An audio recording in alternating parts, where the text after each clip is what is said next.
जैसे राष्ट्रीय एनिमल जो है टाइगर है, तो लेकिन कोर्ट ऑफ आर्म्स से तो आम जो है उसमें तो बब्बर शेर दिखा है। Student, tiger is the national animal, but lions are shown in the coat of arms. Coat of arm में जो शेर दिखाए हैं वो 3 बब्बर शेर दिखाए हैं। Baba, they have shown 3 lions in the coat of arms. है ना? जो 3 बब्बर शेर दिखाए हैं वो वास्तव में एक तो वो 3 बब्बर शेर है ही नहीं। Isn't it? Actually, the first thing is that the 3 lions that have been shown aren't lions at all. और दूसरी बात, उनकी जो मान्यता है, And another thing is that its belief, वो जब बौद्ध धर्म शुरू होता है ever since the Buddhist religion begins, तब से उनकी रचना होती है। it starts being made from that time. बौद्ध धर्म वाले असली शेर को पहचान पाते हैं क्या? Are the Buddhists able to recognize the real lion? वो नहीं पहचान पाते। They aren't able to recognize it. उनसे तो नास्तिक धर्म की शुरुआत होती है। In fact, atheism originates from them. दुनिया में ऐसे नहीं है कि नास्तिक धर्म कोई लास्ट में ही आया है। It isn't that atheism came in the world in the very end. आर्य समाजियों से ही नास्तिक धर्म की प्रत्यक्षता हो जाती है। As a matter of fact, atheism is revealed from the Arya Samajis themselves. लेकिन बौद्ध धर्म जब से आया और उसमें रजो प्रधानता शुरू हुई तभी से नास्तिकता की शुरुआत हो गई। But it is ever since the Buddhist religion came and started becoming Rajo Pradhan that people started becoming atheists. बौद्ध धर्म के लोग भगवान को नहीं मानते। The Buddhists don't believe in God. आत्मा परमात्मा को नहीं मानते। They don't believe in the soul or the supreme soul. स्वर्ग को नहीं मानते, नरक को नहीं मानते। They don't believe in heaven or hell. जो कुछ भी है सब इसी दुनिया में है। Whatever there is exists in this very world. आदि में जो 3 आत्मा ने प्रत्यक्ष बाप को प्रत्यक्ष किया उसमें वो भी एक आत्मा थी ना, प्रेम कुमार है? कि आदि में जब बाप को प्रत्यक्ष किया गया 76 में, हाँ? तो बौद्ध धर्म की भी आत्मा थी ना। थी ना, तो उसका अंजाम क्या है? Student, in the beginning, when the Father was revealed in 1976, there was the soul of the Buddhist religion, Prem Kumar, among them, wasn't he? Baba, he was. So what end did he meet? इसके बारे में कुछ दिया नहीं है हमारा, अभी किताब में भी कुछ दिया नहीं है। उसने क्या दिया जाएगा? विधर्मी है, स्वधर्मी है? Student, nothing is written about him in the books either. Baba, what will be written? Is he a Vidharmi or a Swadharmi? विधर्मी तो है, मगर उसने क्या साथ दिया उसके बारे में भी कुछ लिखा है। शुरुआत में साथ देते हैं। Student, he is certainly a Vidharmi, but nothing is written about how he helped either. Baba, they help in the beginning. शुरुआत में सहयोगी बनते हैं। They become helpers in the beginning. और जो 2 विधर्मी हैं, विदेशी हैं, वो उतने सहयोगी नहीं बनते जितना righteous सहयोगी बनता है। The other 2 Vidharmi Videshi don't become helpers to the extent the righteous soul becomes a helper. और अरे शास्त्रों में भी लक्ष्मण को ज्यादा साथी बनता हुआ दिखाया है या शत्रुघ्न और भरत को साथी दिखाया गया? लक्ष्मण ने ज्यादा साथ दिया। Are, in the scriptures as well, is Lakshman shown as a helper more, or are Shatrughan and Bharat shown as helpers? Lakshman helped more. लेकिन बाबा बौद्धियों के मुकाबले में इस्लामी और क्रिश्चियनों को ज्यादा प्राप्ति है, ज्यादा हाँ? Student, compared to the Buddhists, the Islamic people and the Christians make more attainments, don't they? Baba, yes. जब 7 से बौद्धों ने दिया तो फिर अरे तो जितनी प्योरिटी का पालन करेंगे उतनी ही प्राप्ति होगी ना। Student, when it was rather the Buddhist who became a helper more. Still, Baba, Are, the extent to which someone maintains purity, he will make attainments only to that extent, won't he? इस्लामी तो आज भी नियम बांधा हुआ है कि 3-4 शादियां कर सकते हैं। Even today, the Islamic people are bound to a rule that they can marry only 3 to 4 times. उनकी फिर भी मर्यादा है, They still have a limit.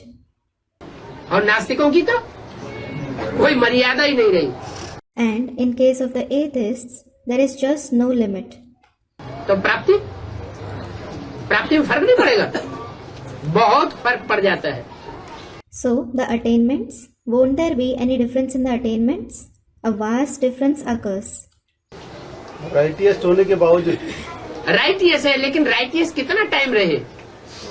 Student, despite being righteous, Baba, they are righteous, but how long did they stay that?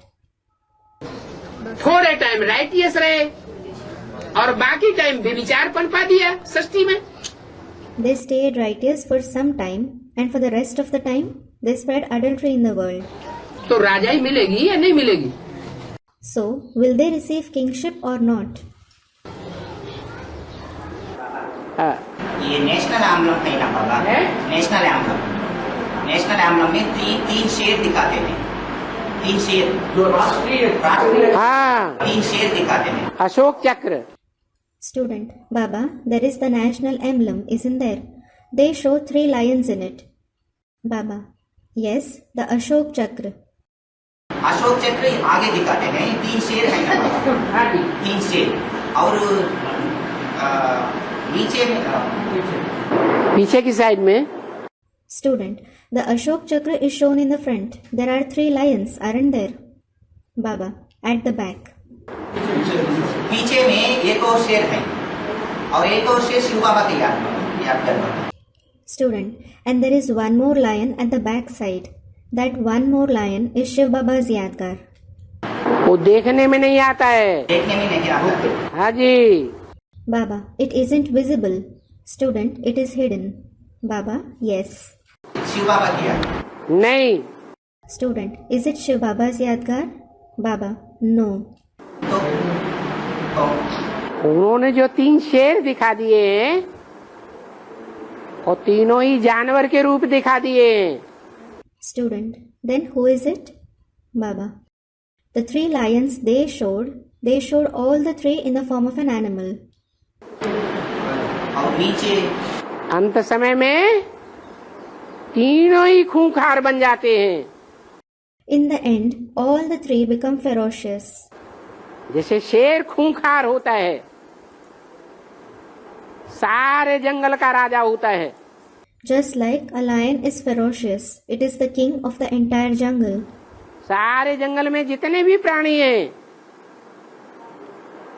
सब उसको sir झुकाते हैं या आंख लड़ाते हैं। Do all the living creatures in the jungle bow their head before him, or do they glare fiercely at him? Sir झुका देते हैं, They bow their head. Surrender कर देते हैं। They surrender themselves. तो वो खूंखार जानवर का रूप है। So, that is the form of a ferocious animal. वास्तव में बाबा ने कहा 3 शेर हैं ही नहीं। In reality, Baba said, they aren't 3 lions at all. एक बकरी है। हाँ जी। Student, one is a goat. Yes. एक घोड़ा है, एक शेर है। One is a horse, and only one is a lion. उस एक शेर की जो दहाड़ है ज्ञान की, उस सृष्टि के अंत काल में सारी सृष्टि में फैल जाएगी। At the end of the world, the roar of knowledge of that one lion will echo in the entire world. कोई भी मनुष्य मात्र उसका अपोजिशन नहीं करेगा। No human being will pose an opposition. बड़े से बड़ा नास्तिक ही क्यों न हो, वो भी झुक जाएगा। No matter how big an atheist someone is, he will also bow before him. वो ही सत्य है। हाँ जी, वो ही त्रिमूर्ति शिव है। He himself is the truth. Student comments, yes, he himself is Trimurti Shiv. हाँ जी। Student, Satyam Shivam Sundaram, truthful, benevolent and beautiful. Baba, yes. तीनों ही सत्य हैं। All the three are true. Brahma भी सत्य है, विष्णु भी सत्य है, शंकर भी सत्य है। Brahma, Vishnu, as well as Shankar are true. Brahma सत्य कैसे है? How is Brahma true? Brahma में ब्रह्मा का पार्ट बजाने वाला कौन है? Who is the one to play the part of Brahma in Brahma? दादा लेखराज, वो ब्रह्मा का नाम है, लेकिन काम भी है क्या? Dada Lekhraj is Brahma's name, but is the task also his? Brahma का काम कौन करता है? Who does Brahma's task? बाप करता है। The Father does it. Brahma के मुख में जो बोलने वाली आत्मा है, वो एक ही सत्य बाप है, एक ही God father truth. The soul who speaks through Brahma's mouth is only the one true Father. Only God the Father is the truth. Truth is God father. Truth is God the Father. सत्य में बजते ही वो सत्य ही बोलता है। मुरलियों में जो भी बोला है वो सत्य बोला है। Satyameva Jayate. Truth alone shall triumph. He speaks only the truth. All that is said in the Murli is true. कोई समझे या ना समझे, Whether someone understands it or not. Shivam तब बनेगा जब उसे समझेंगे। He will become Shivam when he understands it. समझ करके उसे बोले हुए महावाक्य को जीवन में लाएंगे तो शिवम बनेगा, कल्याणकारी बनेगा। And after understanding it, when he assimilates those great sentences in his life, he will become Shivam. He will bring benefit. बेसमझी से काम करेंगे तो अकल्याणकारी हो सकता है। If you do something ignorantly, it can be harmful. और सुंदर तभी कहा जाएगा जब प्रैक्टिकल रूप में आ जावे। And it will be said beautiful only when it comes in a practical form. Vishnu क्या है? What is Vishnu? ब्रह्मा है बोल बोल करने वाला। Brahma is the one who speaks. Shankar है त्रिनेत्री बुद्धि का रूप। Shankar is the Trinetri, the form of the intellect. तीसरा नेत्र The third eye, समझाने वाला। the one who explains. समझ को ही बुद्धि कहा जाता है। Wisdom itself is called the intellect. और बोलने से, सुनाने से, सुनने से, समझाने, सुनने से, सुनाने से कुछ नहीं होता। But nothing happens by speaking, listening, narrating. समझने समझाने से भी कुछ नहीं परिवर्तन होता। No transformation takes place even by understanding and explaining. कब होता है? When does it take place? जब जो सुना हुआ है और जो समझा हुआ है उसको प्रैक्टिकल जीवन में धारण करके दिखावे। When you prove yourself by assimilating what you have heard and understood in the life in practice. तो वो है विष्णु का रूप। So that is the form of Vishnu, practical रूप। the practical form. ब्रह्मा द्वारा सुनाना होता है। सुनना सुनाना सबसे ज्यादा काम किसके सुनते थे? Listening and narrating takes place through Brahma. Whose ears used to listen the most? Brahma के सुनते थे। Brahmas. जो ब्रह्मा के बच्चे हैं बेसिक में वो भी आज सुनते हैं, सिर्फ सुनते हैं। Today, those who are Brahma's children in the basic knowledge, they also listen to the knowledge. They just listen to it. समझते नहीं। They don't understand it. बाप को ही नहीं जानते। They don't know the Father himself. फिर है समझना। The next thing is to understand. बुद्धि द्वारा समझ मिलती है। You receive wisdom through the intellect. बुद्धि तीसरा नेत्र का परिचायक है। Intellect is the form of the third eye. बुद्धि रूपी तीसरा नेत्र कहा जाता है जो सिर्फ शंकर को दिखाया जाता है।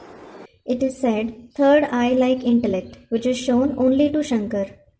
ये तीसरा नेत्र शिव नेत्र कहा जाता है, This third eye is called the Shiv Netra.